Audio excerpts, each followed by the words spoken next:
Halo Sobat Muda, balik lagi di channel gue Perspektif Muda. Buat teman-teman yang baru pertama kali datang di channel ini, perkenalin nama gue Felix. Gue adalah seorang YouTube content creator dari Indonesia. Dan kali ini, mestinya kalau Sobat Muda semua, teman-teman semua datang di video kali ini, pasti nonton video kali ini, pasti Sobat Muda teman-teman semua mau tahu tentang apa sih jenis-jenis atau gambaran umum terkait jenis-jenis peradilan yang ada di Indonesia, di mana jenis-jenis peradilan yang ada di Indonesia itu dibagi menjadi beberapa bagian. Kita langsung aja bahas satu persatu. Nah, di mana lembaga peradilan yang ada di Indonesia itu ada badan peradilan. Nah, badan peradilan ini itu dikontrol, bukan dikontrol sih sebenarnya, bahasa lebih bagus itu di apa ya, kayak dikelola, dikendalikan oleh institusi tertinggi, yaitu badan peradilan, yaitu Mahkamah Agung gitu. Nah, ada banyak banget badan peradilan yang ada di Indonesia, di mana badan peradilan yang ada di Indonesia ini kemudian dikelola sama badan-badan lain tentunya. Nah, tapi itu jajarannya, tingkatannya di bawah si Mahkamah Agung. Nah, contohnya ada Badan Peradilan Umum. Badan Peradilan Umum ini adalah badan yang paling kita sering dengar, di mana di dalam sini ada pengadilan tinggi, ada pengadilan negeri. Nah, pengadilan negeri sendiri itu kayak kalau di luar negeri itu disebutnya district court. Jadi dia yang di paling bawah gitu. Dia yang paling bawah dan biasa kasus-kasus tuh masuk ke situ. Dan misalnya ini pengadilan negeri itu banyak dipakai ya tentunya sama rakyat gitu kan, untuk mengupayakan apa gitu loh, mengupayakan hak-hak mereka gitu. Nah, misalnya di dalam pengadilan negeri sendiri itu tuh dia berkedudukannya tuh di ibu kota, kabupaten, kota dengan daerah hukum meliputi wilayah kabupaten atau kota. Jadi cakupannya nggak luas-luas banget, cakupannya kayak masih di kabupaten atau di kota gitu kan, di satu tempat itu doang gitu. Dan ini yang biasanya dipakai oleh masyarakat dalam mendapatkan untuk memperoleh haknya gitu, yang dia merasa dirampas gitu, dan akhirnya dia mengajukan gugatan ke pengadilan gitu. Nah, the next step kalau ternyata belum berhasil, nah dia bisa namanya mengappeal atau mencoba melakukan banding ke pengadilan yang lebih tinggi. Nah, itu pengadilan tinggi di atas pengadilan negeri tentunya. Kedudukannya di ibu kota provinsi dengan daerah hukum meliputi wilayah provinsi. Jadi kalau tadi negeri itu kan, pengadilan negeri itu kan kabupaten atau kota. Kalau pengadilan tinggi itu lebih luas, yaitu satu provinsi gitu. Nah, kalau misalnya kita masih ada misalnya mau mengajukan bukti baru dan lain sebagainya, itu bisa di pengadilan tinggi. Nah, ada yang paling tinggi yaitu ke Mahkamah Agung atau di kasasi. Kasasi itu dia bisa melakukan memorandum kasasi ataupun dia bisa mengajukan PK gitu, peninjauan kembali gitu, untuk dimana si hakim ini bisa melihat bahwa siapa tahu ada judgement berbeda yang bisa diterapkan gitu. Kalau di Amerika berarti pengadilan negeri itu district court, court of appeal itu pengadilan tinggi, sama Supreme Court.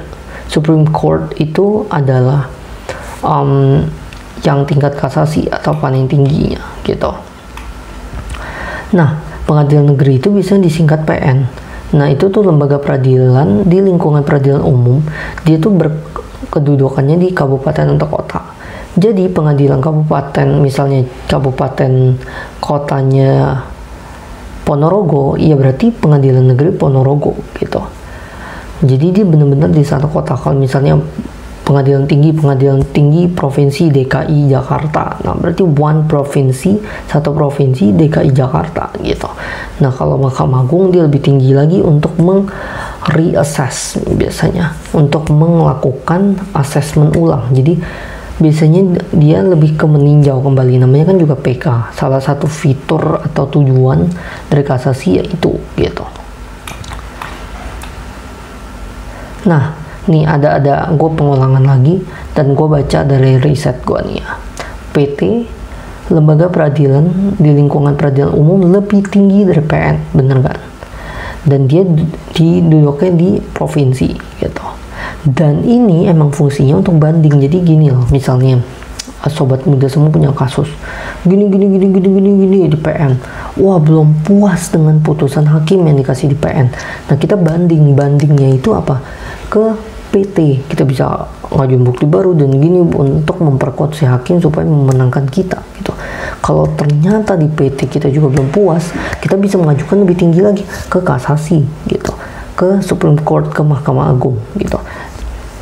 Itu secara umum garis besar tentang peradilan umum di Indonesia gitu. Nah, selain daripada badan peradilan umum yang dari tadi kita udah bahas ulang gitu kan, ada peradilan khusus, contohnya peradilan militer.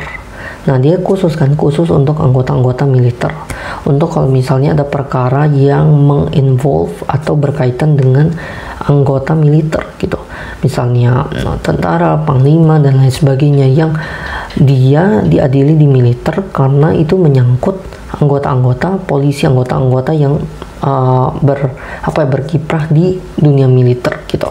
Atau peradilan agama gitu. Ada juga peradilan agama. Peradilan agama berarti dia berkaitan khusus dengan kasus-kasus ya peradilan agama, kasus-kasus misalnya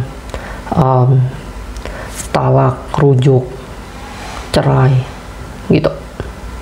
Jadi berkaitan dengan kayak gitu. Kan khusus kan.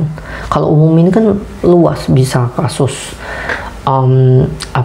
perjanjian, wan prestasi gitu, bisa perbuatan melawan hukum dan sebagainya, banyak kan kasusnya gitu.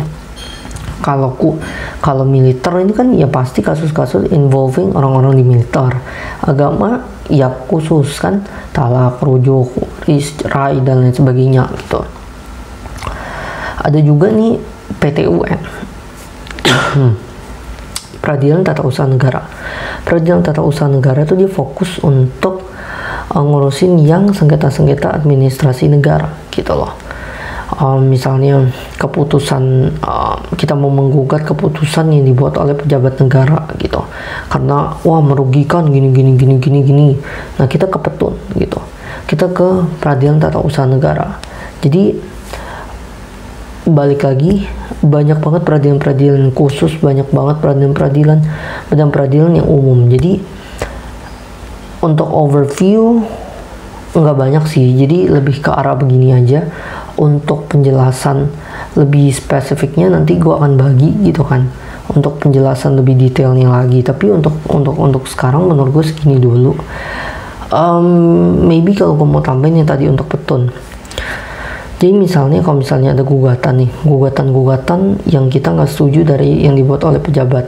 Contohnya dia